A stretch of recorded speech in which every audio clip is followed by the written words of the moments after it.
Mansur baru saja bilang di Metro TV ya, maaf nih kalau Anda miskin coba cek, pasti Anda kurang ibadah. Kasihan banget kaum miskin di negara ini ya, sudah ditindas, struktur disalahkan, kaya raya pula. Nah ini kritikan juga dari netizen itu ya. Nah mengenai statement mengenai soal orang miskin kurang ibadah ini seolah-olah dikaitkan persoalan ibadah ini dikaitkan dengan materi gitu Pak. Ya. Artinya kan secara tidak langsung menimbulkan berarti orang-orang yang kaya, orang-orang koruptor seperti itu. Berarti dia rajin ibadah dong Pak kalau seperti itu. Nah itu gimana Pak? Itulah yang analisa Yusuf Mansur yang keliru, ya kan? Nah, kalau misalnya orang yang rajin ibadah, yang baik ibadahnya, lalu mereka kaya, saya kira non Muslim nggak ada yang kaya Mas. Iya betul. Karena kan nggak pernah ibadah. Berarti orang-orang kaya ini orang-orang tak beribadah semua itu koruptor, ya perampok uang rakyat, ya apalagi pengedar bandar narkoba. Wih, orang-orang tak beribadah berarti itu Ucup. Itu yang bandar narkoba kan orang kaya, berarti tak agama dia terus koruptor itu kan kaya-kaya itu perempuan rakyat itu berarti dia taat agama ya. Mafia narkoba kaya-kaya itu berarti dia tak beribadah Dulu Pak Tren, ya tak ingatkan ya kamu ya, saya nggak perlu panggil Ustadz dulu lah. Yusuf, saya beritahu kamu Yusuf, ya. Dulu Pak Tren itu banyak loh orang miskin yang ikut dengan harapan berkembang bisa dagang. Kalau nggak ada dulu orang-orang miskin yang masuk ke Petren, kamu Yusuf nggak punya apa-apa kau sebenarnya. Belum lagi katanya ada kasus apa itu, kasus dana umat kah? Yang masalah buat hotel kah? Saya juga belum tahu ya. Nanti saya coba cek. Jadi saya tidak mau nggak mau lagi panggil Ustadz. Kamu Yusuf, tak beritahu kau Yusuf ya. Ya, kesombonganmu ini akan kau kena sendiri kau. Ya, saya tidak marah ini. Kalau saya marah kan dosa. Apalagi ini bulan Ramadan. Enggak marah. Ngapain saya marah dosa-dosa begini? Cuman saya ingatkan kamu Yusuf, kesombonganmu itu kau bilang orang miskin begitu. Dulu Petren itu banyak orang miskin yang ngikut, kasihan. Ya kan, dengan harapan dia bisa jualan, bisa dagang, bisa jualan pulsa dan sebagainya. Karena banyaknya orang miskin ini terkumpul lah duitnya, jadilah kau orang kaya Yusuf. Ya kan? Sombong banget lu jadi orang kamu Yusuf. Ya kan? Entah apa yang ada di otakmu itu. Rupanya kamu juga kapitalis rakus kamu itu Yusuf. Ya, nggak pantas kau dikasih nama Yusuf Mansur begitu kalau kau menghina orang-orang miskin begini. Tak ingatkan sekali lagi, kalau bukan karena orang-orang miskin dulu yang uangnya dikit itu daftar di Petren, kamu nggak ada apa-apanya kamu itu Yusuf. Tak beritahu kau ya. Bagi saya sekarang kau bukan lagi Ustadz bagi saya, bukan. Kamu manusia biasa, Yusuf kapitalis rakus yang sukanya menghina orang miskin. Padahal dulu kalau kau ceramah minta uang umat, pembeli bensin, saya mau ceramah di sini. Dari situlah uangmu itu. Dari situ awalnya. Saya ngikuti kok ceramah-ceramahmu itu. Kalau kamu ceramah nanti dibayar. Rasulullah sendiri kawan, Rasulullah kalau ceramah tidak minta dibayar. Rasulullah mengajarkan jangan ceramah itu berharap uang dari umat.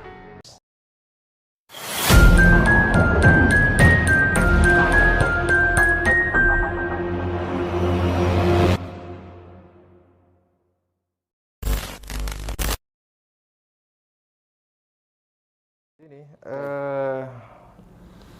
selain video beredar Yusuf Mansur menyumpahin orang jatuh miskin ataupun nyumpahin jemaahnya kalau nggak sedekah motornya hilang gitu Pak ya.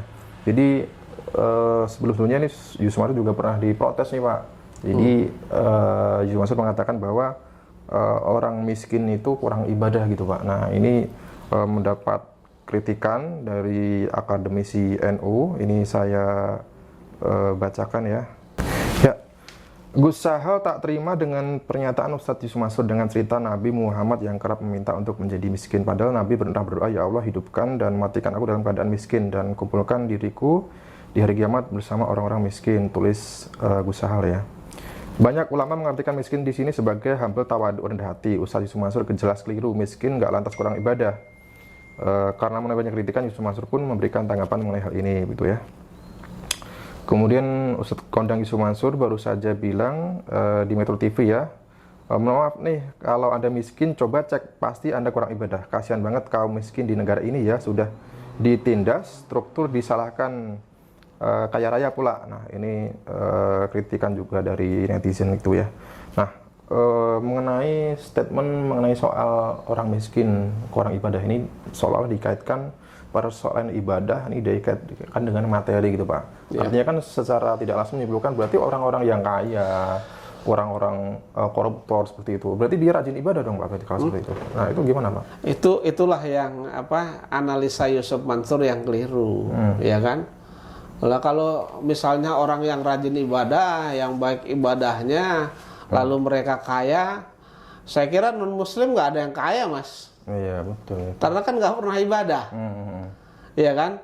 Sementara non Muslim yang mereka menjadi konglomerat di negeri ini kan rata-rata bukan orang Muslim, tetapi non Muslim.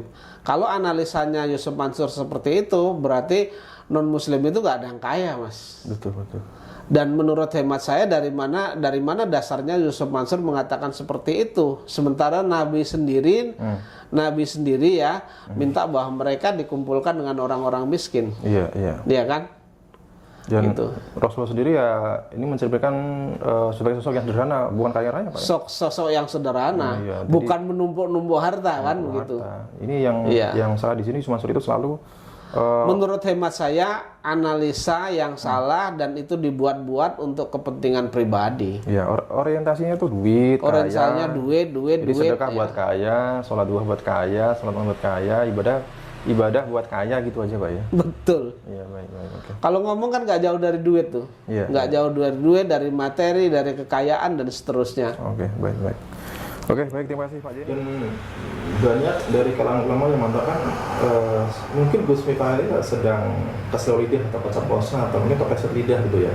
Karena sebelumnya ini juga memperlihatkan sebuah video juga Gus Miftah ini juga beberapa kali ini memborong pedagang-pedagang es teh yang membedakan jualannya di pengajiannya gitu Pak. Betul. Nah, tetapi di sisi lain ya mungkin Gus Miftah secara spontan atau mungkin keceplosan di saat itu juga, artinya kan tidak mungkin tidak ada niat untuk merendahkan ya, hanya keceplosan. Tapi kalau Yusuf Mansur ini kan sudah jelas disengaja, menurut hemat saya disengaja. Artinya ini sudah bisa dibilang tadi Pak Jen Mustafa menjelaskan tidak berperi kemanusiaan seperti itu Pak ya. Menurut hemat saya begitu.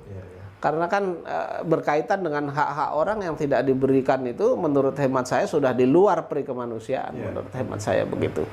Dan ini ternyata Yusuf Mansur kan juga mengomentari Pak perkara soal Gus Miftah dan penjual es teh Pak Sun Haji ini Pak. Dikutip dari sindonews.com, Gus Miftah olok-olok penjual es teh UJM. Ini pelajaran berharga soal etika dan tata krama gitu ya. Selalu ada pelajaran dari Allah buat kita lewat serangan peristiwa. Alhamdulillah dengan kejadian Gus Miftah yang bilang G pada penjual es teh banyak sekali kebaikannya, ujar Ustadz Yusuf Mansur gitu Pak. Nah tetapi mungkin Yusuf Mansur kan lupa diri itu Pak. Yusuf Mansur dulu beberapa kali dikritik, misalkan soal etika juga, misalkan mengangkat kaki, ya bersila, ketika ini ketemu sama yang di Jogja itu si Kiai Gus Muafik ya. Muafik, gitu. Kiai Muafik ya. Teriak-teriak saat azan gitu Pak ya. Iya. Nah kemudian ada bocor rekaman Yusuf Mansur bilang goblok gitu ya kepada seseorang ya ibu yang menagih hutang kepada dirinya gitu. Nah ini Pak Jeni melihatnya seperti apa nih Pak? Ya, jadi menurut hemat saya Yusuf Mansur ini tidak introspeksi. Betul. Artinya ya semut di seberang lautan itu kelihatan sama dia ya kan. Sementara gajah di depan mata tidak kelihatan. Peribahasa itu kan menggambarkan suatu kesalahan yang besar terhadap dirinya sendiri itu tidak kelihatan, tetapi kesalahan orang lain itu kelihatan. Jadi seharusnya malu komentar seperti ini, karena Yusuf Mansur sendiri itu perkaranya terhadap perkara-perkara yang lain, terutama terhadap saya dan lain-lain itu kan belum selesai Mas begitu. Itu. Ya. Kemudian ini menakut orang-orang kecil juga teman-teman ya. Yusuf Mansur juga pernah mengatakan dalam satu acaranya di salah satu TV, mengatakan bahwa orang miskin itu orang kurang ibadah gitu teman-teman ya. Dan itu pun juga banyak dikritik oleh para akademisi dari kalangan NU gitu Pak ya. Artinya Yusuf Mansur ini apa namanya Pak ya? Ya tidak melihat dirinya sendiri dulu Pak ya, sebelum mengomentari. Apalagi di saat dirinya banyak masalah ya, ini justru malah mengomentari hal-hal yang istilahnya ya tidak perlu dia komentari karena dia sendiri aja banyak masalah gitu Pak ya. Sebenarnya aib dia sendiri banyak. Kenapa harus mengomentari orang begitu? Apa tidak malu? Itu kan artinya tidak pernah berintrospeksi begitu ya, itu Mas. Ya. Oke, Pak Jeni mungkin ada statement untuk Pak Jeni dari peristiwa ini Pak Jeni? Ya, jadi menurut hemat saya terhadap kejadian Gus Miftah ini ada suatu pelajaran yang memang bisa kita tarik ya. Artinya ya, mungkin Allah sayang dengan Gus Miftah sehingga Gus Miftah ini diperingatkan seperti ini, kemudian Gus Miftah harus waspada, begitu ya. Besoknya harus berperilaku lebih baik lagi, ya kan? Walaupun sudah baik harus lebih baik lagi, begitu ya. Kemudian pelajaran atau ibroh buat kita semua, buat umat ini adalah menurut hemat saya sebenarnya Gus Miftah ini kan posisi sedang di atas Nes. Artinya baru berapa bulan dilantik kan, masih belum baru berapa bulan dilantik, kemudian orang yang dekat dengan kekuasaan ya kan, kalau Allah itu mau menjatuhkan ya kan, akhirnya jatuh kan. Akhirnya jatuh, tersungkur saat ini menurut hemat saya berkaitan dengan ini. Menurut hemat saya karena ini saya kaitkan dengan Yusuf Mansur jangan jumawa pas saat ini ada di atas, suatu ketika pasti Yusuf Mansur ini akan jatuh juga. Kalau tidak diselesaikan permasalahan-permasalahan dengan umat. Saya berkeyakinan insya Allah jatuh. Artinya tidak ada di dunia ini tidak ada yang abadi. Artinya kalau ada lawannya, kalau susah ada lawannya senang, siang ada lawannya malam, kemudian kenyang ada lawannya lapar. Artinya hanya tinggal tunggu waktu saja. Kapan Yusuf Mansur ini tersungkur, insya Allah tersungkur. Dengan kezoliman terhadap umat ya, terutama terhadap investor batubara dan investor-investor yang lainnya.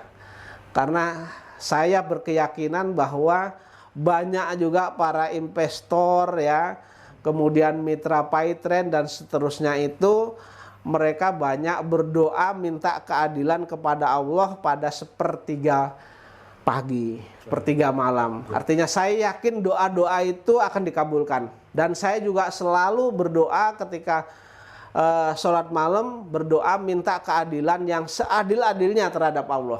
Saya yakin doa siapa nanti yang dikabulkan, doa siapa yang diijabah, saya yakin ada yang diijabah atau yang dikabulkan. Jadi ini peringatan untuk Yusuf Mansur. Contoh bahwa Gus Miftah saja yang saat ini sedang di atas dengan kondisi sepele kan, hanya mengatakan bahwa ya udah jual sana. Dengan perkataan yang seperti itu jatuh sejatuh-jatuhnya. Itu ini ini bisa menjadi pelajaran kita semua ya untuk selalu hati-hati dalam bertutur kata yang mendukung tinggi etika tata krama apalagi kepada orang yang lebih tua itu ya. Dan juga inilah kuasa Allah, itu bisa menaikkan derajat seorang dan bisa menjatuhkan derajat seorang dalam seketika, dalam sekejap. Ya buktinya seorang Gus Miftah yang sedang naik daun ya, baru dilantik menjadi utusan presiden, ini sekejap jatuh namanya itu. Betul. Dan Pak Sunhaji ya seorang dagang estet ya, karena dirinya dihina ini juga berkahan ya, banyak donasi masuk ke Pak Sunhaji dan juga banyak juga yang ingin memberikan umrah untuk Pak Sunhaji gitu. Dan ini juga menjadi teguran untuk Yusuf juga Pak ya, jangan jumawa itu Pak ya. Iya, jangan jumawa. Karena ini bisa terjadi pada Yusuf Mansur juga. Dan sebenarnya ini sudah terjadi, tetapi masalahnya Yusuf Mansur itu tidak introspeksi diri ya, beda sikap antara Gus Miftah dengan Gus Mansur seperti tadi yang Pak Jeni Mustafa sampaikan ya. Gus Miftah secara gentle begitu mendapat masalah seperti ini ya, ini langsung mengapresiasi diri, langsung introspeksi, kemudian sadar diri, mengundurkan diri, Mas, ya. minta maaf dan juga mengundurkan diri, dan ini pun tidak tindakan Gus Mansur ya. Ada permintaan maaf loh, datang langsung ke rumah Son Haji, ya kan, kemudian kalau saya dengar di terakhir tadi beritanya katanya Son Haji istri dan anak-anaknya sedang dijemput ke Jogja untuk mengurus paspor, akan umroh, akan diumrohkan oleh Gus Miftah. Artinya gentle lah. Beda dengan Yusuf Mansur ketika mereka menjanjikan untuk mengumrohkan siapa itu ada 2 orang, Mat Izi dan Mas Imam itu kan mereka ngeles sampai dengan saat ini. Ah, itu janji-janji seperti itu pasti Allah akan memberikan suatu keadilan. Kapan itu pasti akan datang. Di situ Yusuf Mansur terus ngeles, kemudian ketika saya konfrontasi dengan Mas Mono dan bersama Pak Biharta, ini terkesan Pak Matiji malah terkesan diintimidasi ya, dan alhamdulillah Matiji sekarang juga sudah dibedakan oleh umrah oleh Pak Kuswardo gitu. Baik teman-teman, saya sekian, saya dan Pak Jeni Mustafa dari Kota Wisata Cirebon mengucapkan terima kasih. Wassalamualaikum warahmatullahi wabarakatuh.